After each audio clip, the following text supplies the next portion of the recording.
Batimat, le salon professionnel de la construction, du 4 au 8 novembre 2019, en direct du parc des expositions à Paris-Nord Villepinte et en partenariat avec Bail Béton et Wastebox. Et vous êtes toujours à l'écoute de Bati Radio en direct du salon Batimat. Et nous allons tout de suite faire la connaissance de Yannick Ondeau. Bonjour Yannick. Bonjour. Vous allez bien? Oui, très bien, merci. Alors vous êtes chef de projet pour Cogessi.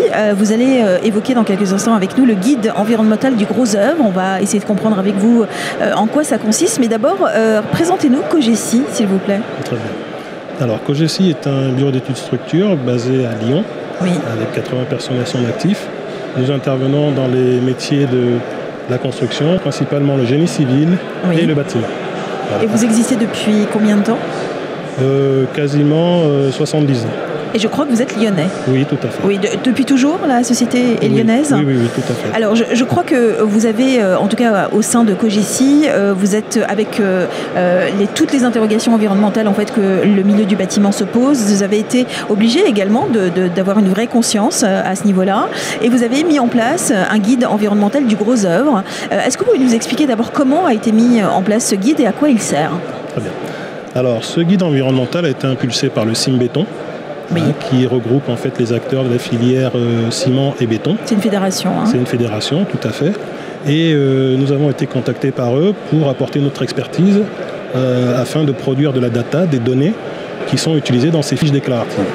Donc pour faire très simple, notre expertise consistait à produire des données de type volume de béton et volume d'acier et quantité d'acier qui sont compilées dans un outil à usage des certificateurs environnementaux. Parce qu'aujourd'hui, effectivement, c'est une donnée importante dans les projets de savoir quel va être l'impact environnemental et social d'une construction.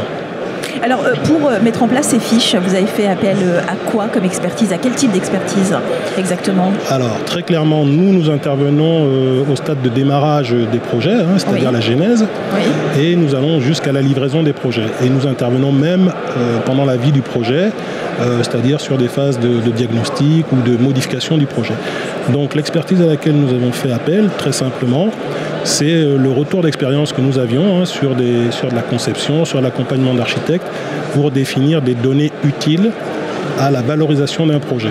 Parce que quand un projet arrive, on a une idée de son prix, mais il faut affiner ce prix-là en fonction des différentes phases. Voilà, en fait, ouais. Et donc ces données-là sont également utilisées dans la genèse des fiches déclaratives d'impact environnemental, les fameuses FDES. Donc FDES, c'est comme ça qu'on les appelle. Oui, alors qui va avoir accès à ces fiches, justement? Alors l'ensemble de la profession, à travers... Gratuitement. C'est important de le dire. Donc sur le site du CIM Béton, très clairement, il y aura un accès qui sera dédié à des utilisateurs. Vous inscrivez votre adresse mail. Oui. Et là-dessus, vous avez la possibilité de télécharger. Alors, ce qui est très important, c'est que l'adresse mail permet également de maintenir le contact parce que c'est un outil en version initiale.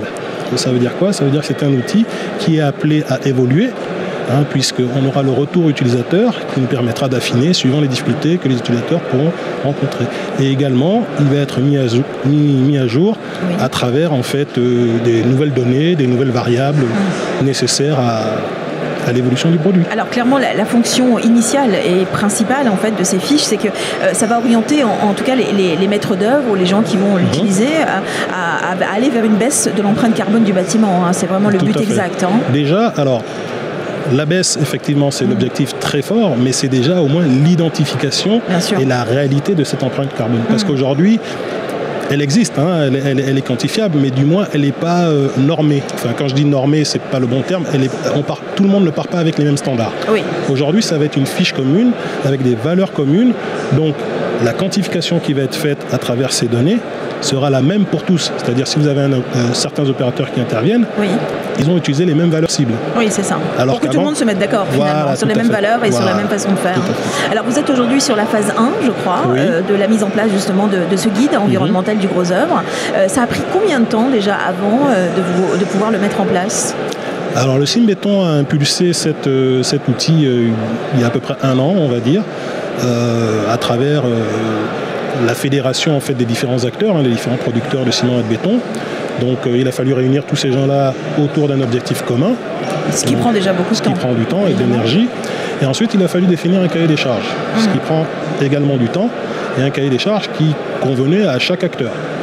Et ensuite, il a fallu, nous, notre intervention, qu'elle se fasse, ça a à peu près duré 3 mois. Voilà. Et à l'issue de ça, il y a la compilation de l'outil de calcul qui, elle, s'est faite également en 2 mois. Donc ça veut dire que maintenant, il faut le faire vivre, ce guide. Tout à fait. C'est ça. Et alors, il va vivre justement quand, de façon initiale et concrète? Alors, il est téléchargeable à partir de il est téléchargeable à partir de fin novembre. Fin novembre, ça va être téléchargeable. Et tous les 3 mois, il y a la possibilité de le mettre à jour.